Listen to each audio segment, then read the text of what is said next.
Okay, class, in this screencast we are going to look at VUS 6D, examining the changing character of American political life in the age of the common man, also known as the Jacksonian era. And I really don't think we could pick a better time to be studying Andrew Jackson and the election of 1828, because it's really the first thoroughly modern presidential election we've seen. Complete with scandal and media and accusations and threats, and it sounds a lot like 2016. Maybe it's even nastier than the election, the campaign that we're having today. Keeping in mind it was 1828. Anyway, let's take a brief look first at the election of 1824, because we kind of have to understand that to understand the election of 1828. The election of 1824 saw, for the first time in American history, an increase in popular voting, meaning that more non-property owning white men were voting in elections. In the 1824 election, the overall turnout was sort of unimpressive.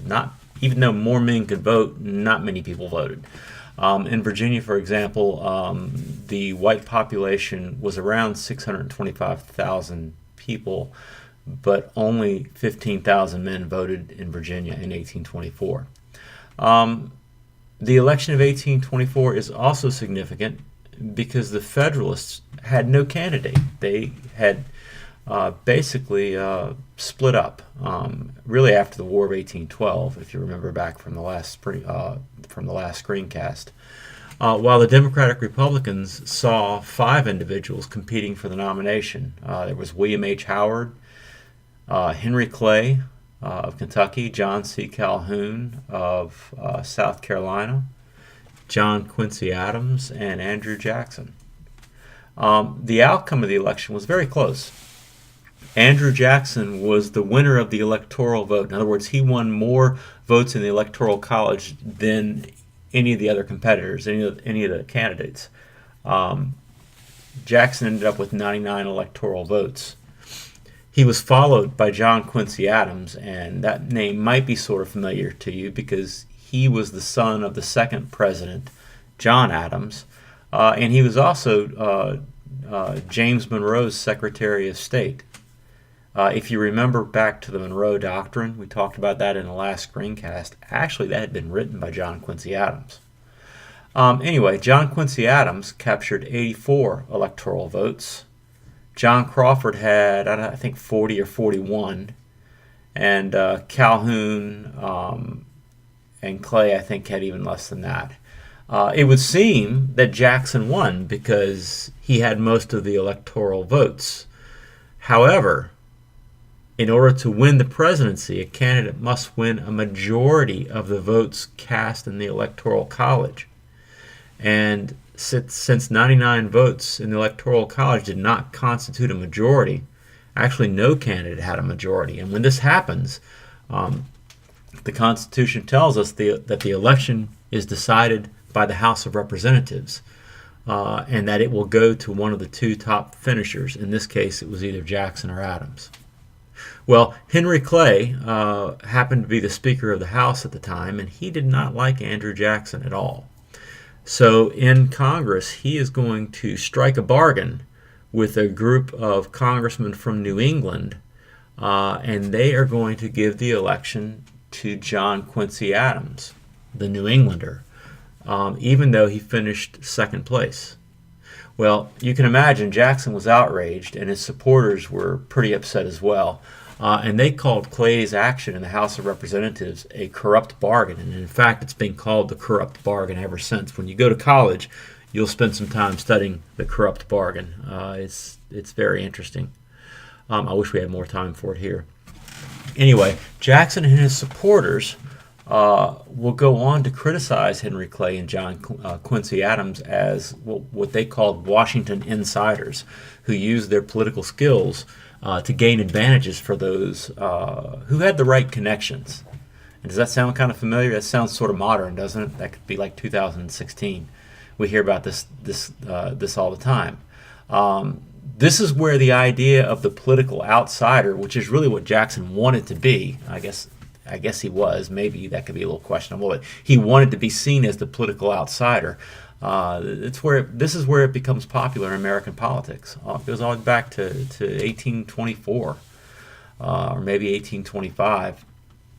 Jackson is going to use the next 4 years to build support among common people in America to get the nomination and win the election of 1828. We see that by 1825, the Tennessee legislature nominates Jackson as their man for the presidency in 1828. So we're only 1 year into Adams' administration, and already we're looking to 1828, at least they are in Tennessee. Jackson's supporters are going to openly criticize Adams' administration in the press. Opposition will grow in Congress, and we're going to see the beginning, really, of the first modern American two-party system. The media is going to be a major force in the years from 1824 to 1828, leading up to Jackson's election in 1828. And here are some examples. Excuse me. In 1825, Jacksonian popular democracy, or the idea of Jacksonian, the Popular Party itself, which we're going to know as the modern Democratic Party, is going to spread across the country. People are going to flock to it. Newspapers are going to line up in support of Jackson. One newspaper called the United States Telegraph was probably one of the most important to get behind Jackson. Many politicians also fell in behind Jackson during this period in what became really the modern Democratic Party that we have today. It's the one that we still see, the one we still see and that we still have. The Telegraph published articles that were critical of John Quincy Adams. For example, one investigative report found that the White House contained, check this out, a pool table and a chess set. Now, we know now that both of those items had been paid for by John Quincy Adams with his own money.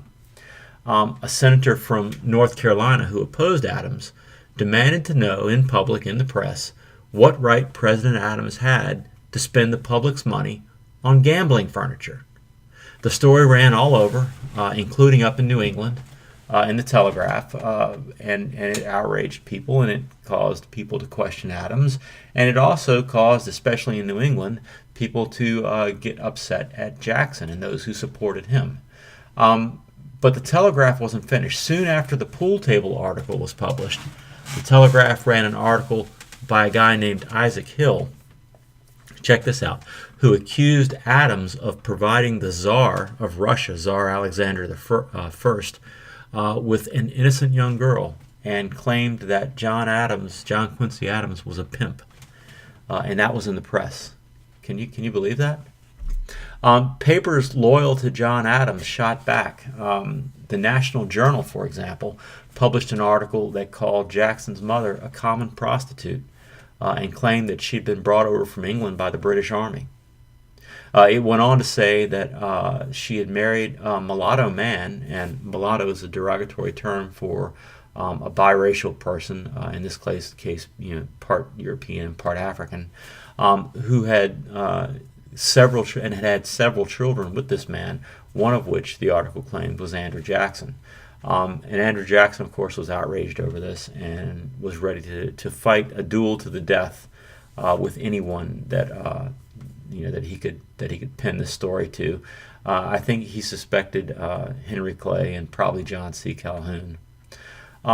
Additionally, papers loyal to John Adams published articles that drew into question the legitimacy of Andrew Jackson's marriage to his wife Rachel, who apparently had been married before. She was divorced, and there was some question over whether the divorce had been finalized before Jackson married her, and of course that was in the paper, and she was called an adulteress and all these other things. It was a big scandal, and completely and totally modern by our standard today. The Telegraph, the newspaper that was very loyal to Jackson, shot back a story asserting that John Quincy Adams and his wife had lived in sin before their marriage, implying that they had lived together without being married. All of this was going on in the years between 1824 and 1828 without CNN or Fox.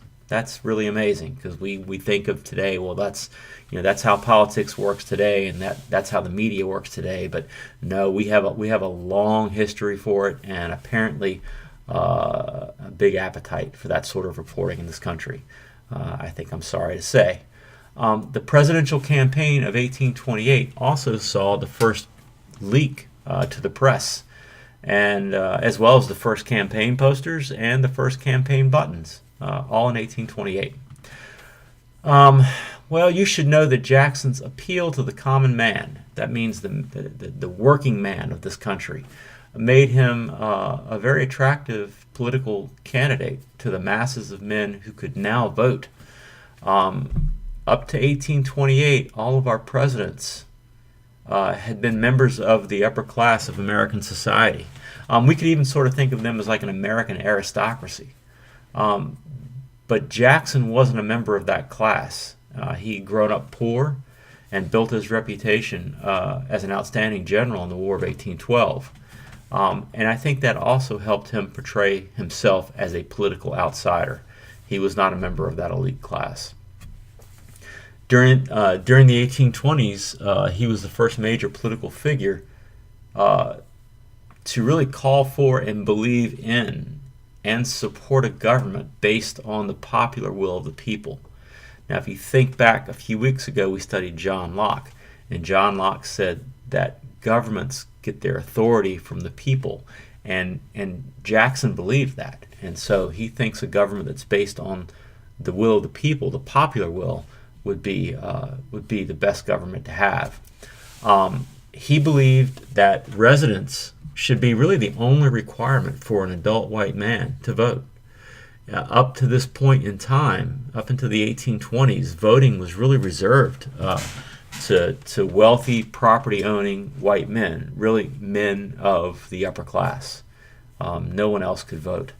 In 1822, Jackson said that every man should have the vote, since all were subject to the laws and punishments, both federal and state.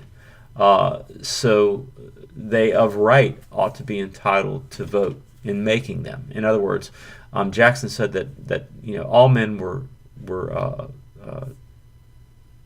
said that all men could be punished by the laws of the state or the national government, and that all men should have a hand in making the laws, since they apply to everyone. He went on to say that the more people with a vote, the better, since Washington was rotten. Suffrage, he believed, or the vote, would check or stop the spread of corruption in the halls of our government. He believed that people were good morally, and that Washington was fundamentally bad and immoral. He saw it as his mission to empower, through the vote, through suffrage, the masses of moral citizens in this country, and to use them to unseat the politically entrenched ruling class in Washington. And this is all going on in 1828 and the years leading up to it, not 2016. That's amazing. Are you shocked? Wait until you get to college and take U.S. history there. That's when you get to the really good stuff. Anyway, so Mr. Hogan, what do I need to know for the test? Well, let's see. You need to know that the changing character of American politics in the age of the common man was characterized by four things, and these are in your notes. A heightened emphasis on equality in the political process for adult white males. In other words, more men participating in politics. The rise of interest group politics and sectional issues. We kind of talked about the press. The changing style of campaigning. Again, we talked about the press. And increased voter participation. There's going to be more men are going to vote. Okay, and that's going to be because property qualifications are going to drop from state to state, allowing more men to vote. You also need to know that Jackson sort of personified the democratic spirit of the age by the way he sort of challenged the ruling elite in Washington, and calling for suffrage, for what we'll call manhood suffrage, more men to vote. He also rewarded campaign supporters with public office. In other words, if you contributed to his campaign, then maybe you would find yourself rewarded with a nice public job. a nice job in the government. That's called the spoil system. You need to that's on the test, definitely. You need to remember that. Also know what happened to the Federalist Party, and if you want to go back and review the last part of the last screencast on the War of 1812, you're going to see that the Federalist Party split into a couple of other parties.